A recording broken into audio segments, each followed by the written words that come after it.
دوستوں، جو اسرائیل بربریت غزہ میں ڈھا رہا ہے پچھلے 70-80 سال سے، اور خصوصاً پچھلے ان 1.5 سال سے اکتوبر 2023 کے بعد 60,000 بچوں اور بچیوں عورتوں لوگوں کو قتل کرنے کے بعد،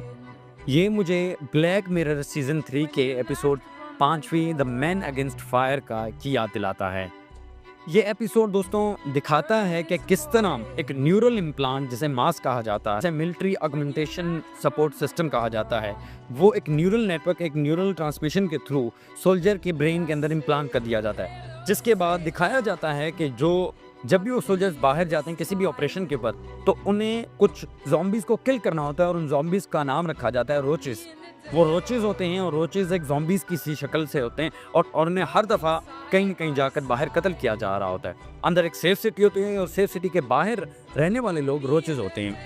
اب اس سارے کرتے کرانے کے بعد یہ جو سولجر ہوتا ہے، اس سے ایک وقت کے بعد ریئلائز ہونا شروع ہو جاتا ہے کہ جنہیں ہم مارنے آیا یہ ہم پر حملہ تو کرتے نہیں ہیں، تو پھر کیوں نہ ان کے بارے میں پتہ لگایا جائے۔ ایٹ دا اینڈ پتہ یہ چلتا ہے کہ جو نیورل امپلانٹ کیا جاتا ہے، اسی نیورل امپلانٹ فعال طور پر فوجیوں کے حواس کو فلٹر کرتا ہے، اور شہریوں کو کیڑوں مکوڑوں کی طرح دکھایا جاتا ہے، اس میں بدل دیتا ہے تاکہ تشدد کو، وائلنس کو جائز ٹھہرایا جائے۔ جب ٹیکنالوجی لوگوں کو صرف محض اہداف میں تبدیل کر دیتی ہے تو حیوانیت کرنا آسان ہو جاتا ہے۔ پھر فوجیوں کو محض آپریٹر بنا دیتا ہے، مشاہدہ الگورتھمز کو آؤٹ سورس کر دیا جائے، تو ہمدردی سب سے پہلا شکار ہوتی ہے، یعنی ایمپتھی سب سے پہلے ختم کی جاتی ہے، جس سے ایک انتہائی مہلک اخلاقی انخلا پیدا ہوتا ہے، جسے انسانیت چھین لی جاتی ہے اور تباہی کو آزادانہ چھوڑ دیا جاتا ہے۔ دا اینڈ اس ایپیسوڈ میں روچز کو کل کرنا، اور پھر اس فوجی کے اس امپلانٹ کو، جب وہ امپلانٹ غیر فعال کرنے سے حقیقی بصارت بحال ہوتی ہے، اپنی ہی کردہ ظلم و ستم کا سامنا کرنے کی قیمت پر۔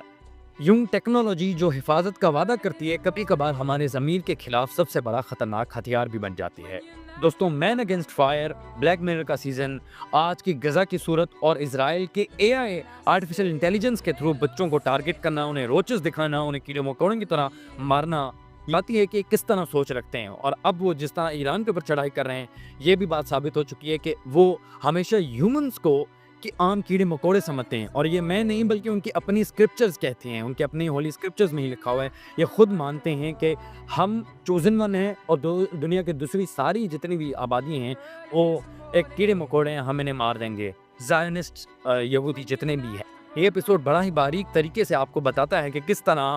ٹیکنالوجیز اور اے آئی کے تھرو انسان کو ڈی ہیومنائز کیا جا رہا ہے۔ یہ ضرور دیکھیں اور دیکھنے لائق ہے۔ والآخر دعوان الحمدللہ رب العالمین۔